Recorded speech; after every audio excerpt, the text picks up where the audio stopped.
Asur Yeshuasi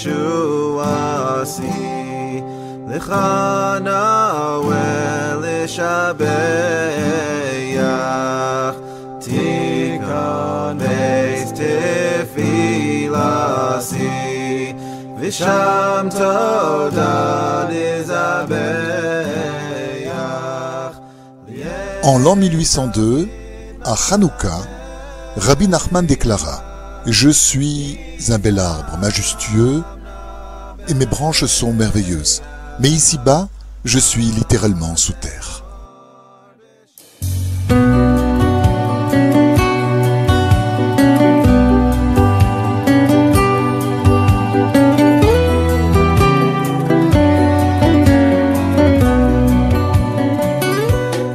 Après 3 semaines passées à Breslev, Rabbi Nathan de Nemirov commença à être imprégné de l'esprit de Rabbi Nachman.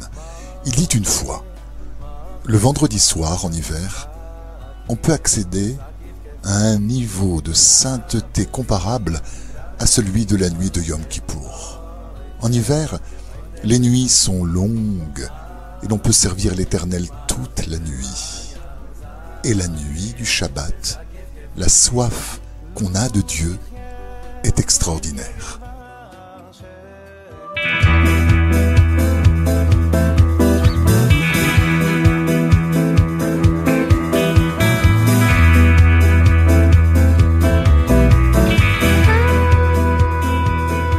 C'est au cours de ces longues nuits d'hiver que Rabbi Nathan apprenait plus de son maître que tous ses autres disciples. Rabbeinu révélait des enseignements redoutables le vendredi soir. Et les disciples ressentaient un éveil vers Dieu, mais ensuite ils allaient se coucher. Quant à Rabbi Nathan, son ardeur à se rapprocher de Dieu l'entraînait sur les collines le long de la rivière Bug. Il y passait la nuit à prier et à implorer Dieu pour que le feu ardent du tzaddik vienne embraser son cœur.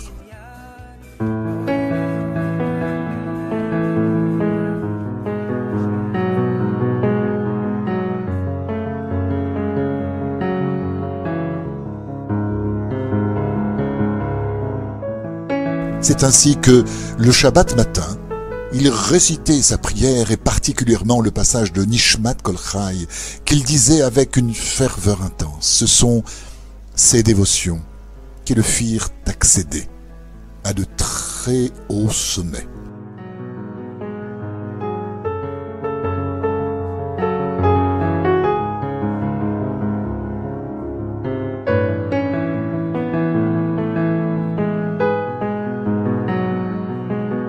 Alors que l'attention de certains disciples de Rabbi Nachman ne se manifestait qu'au cours de ses leçons, Rabbi Nathan, lui, absorbait littéralement chaque mot de son maître, même s'il ne s'agissait que d'une conversation en apparence banale.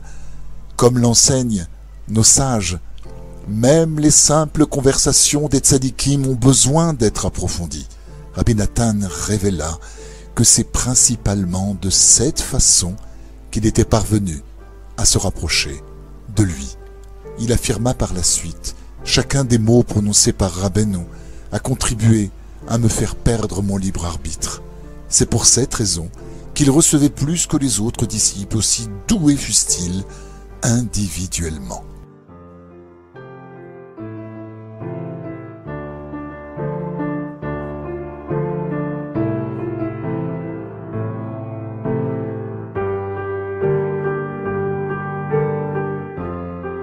Ceux-ci reconnaissaient, certes, leur maître en Rabbi Nachman, mais ils n'abandonnaient pas leurs idées personnelles.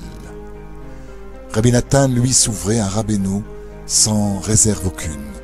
Il dépendait entièrement de lui, à l'image de la lune qui dépend totalement du soleil pour refléter sa lumière. Rabbeinu déclara une fois à Rabbi Nathan: « Je t'ai pris dans mon sac.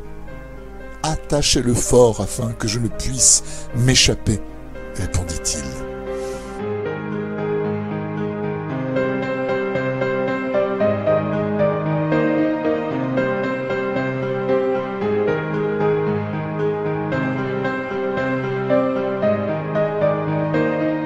Quelques jours plus tard, ils voyagèrent ensemble.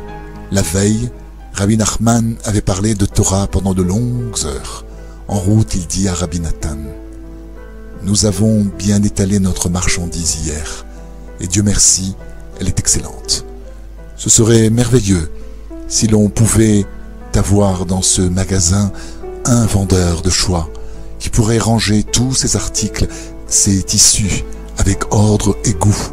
Pliant et mettant chaque dose en place, il présenterait comme les vendeurs professionnels l'extrémité vers l'extérieur, afin que le client puisse les découvrir dès son entrée au magasin. Ainsi, le vendeur pourrait retrouver immédiatement ce que désire le client et mettre en évidence la qualité supérieure de la marchandise.